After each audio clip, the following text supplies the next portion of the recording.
आज के वीडियो में हम देखेंगे फोटोशॉप में स्नैप कमांड क्या होती है। तो यहां पर दो प्रकार की स्नैप कमांड होती है। सबसे पहले बात करेंगे स्नैप टू रूलर के बारे में। इस ऑप्शन के प्रयोग के लिए हमें पेज मेकर के व्यू मेन्यू में जाकर स्नैप टू रूलर को चेक करना होगा। इसके पश्चात जब हम किसी ऑब्जेक्ट को मूव करेंगे तो वह स्वयं रूलर के नेक्स्ट इंक्रीमेंट की तरह अपने आप ही खुल जाता है।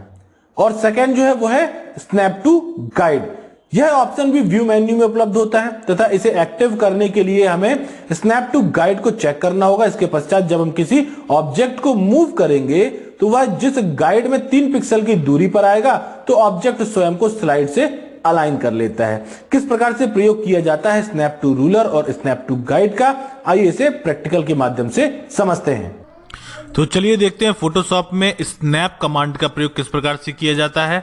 इसे हम एक प्रैक्टिकल के माध्यम से आपको समझाते हैं। सबसे पहले हम यहाँ पर एक नया पेज ओपन कर लेते हैं, फाइल में जाके न्यू ऑप्शन में जाके, और इसमें आपको याद देखना ये है कि आपके जो नया पेज ओपन हुआ है उस पेज में क्या आपने रूलर लगाया हुआ है। यदि रूलर नहीं है तो व्यू मेन्यू के अंदर आप देख सकते हैं यहाँ पर रूलर ऑप्शन दिखाई दे रहा है, इसे चेक कर लें, या शॉर्टकट की कंट्रोल के साथ आर प्रेस करके भी आप रूलर को अटैच कर सकते हैं।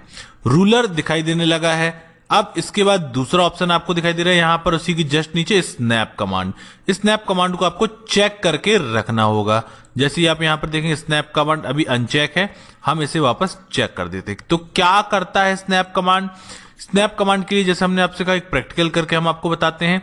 तो यहां पर यदि हम रेक्टेंगल शेप लेते हैं, ये हमने एक शेप लिया रेक्टेंगल का। अब इसी प्रकार से हम एक और जो है रेक्टेंगल अल्टर बटन के साथ प्रेस करके इसकी एक कॉपी जनरेट कर लेते हैं। ये आप देखिए एक और हमने अल्टर के साथ बना लिया, एक और बना लिया और एक और बना लिया। 4 इमेजेस हमने यहां पर ले ली हैं। लेकिन अब ये इमेजेस जो हैं क्या है, बराबर सेट नहीं हो रही हैं। बराबर मतलब बिल्कुल एक दूसरे के साथ अच्छी तरह से अलाइन नहीं हो पा रही हैं।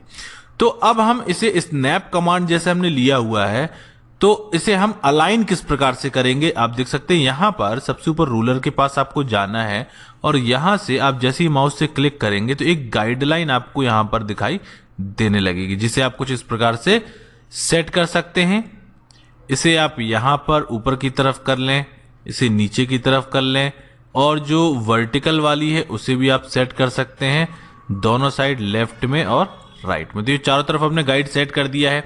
अब आप देख सकते हैं स्नैप कमांड चूंकि चेक है तो अब ये क्या करेगा, जैसे ही आप इसके पास जाएंगे तो ये वहां पर चिपक जाएगा। ये कुछ इस प्रकार से, ये देखिए ये यहां पर सेट हो गया, ये यहां पर सेट हो गया और ये यहां पर सेट हो गया और ये वाला ऑप्शन यहां पे। तो ये चारों तरफ जो है ये बिल्कुल बराबर जो है अलाइन हो चुका है और ये अलाइनमेंट जो है इसका सही तरीके से सेट कर दिया है। तो ये जो कमांड है, जो अलाइनमेंट किया गया है किसी भी इमेज को, टेक्स्ट को प्रॉपर तरीके से सेट करना।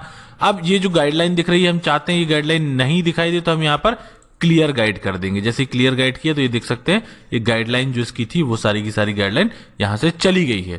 तो इस प्रकार से आप स्नैप कमांड का प्रयोग करके किसी भी टेक्स्ट इमेज को सही तरीके से अलाइन कर सकते हैं।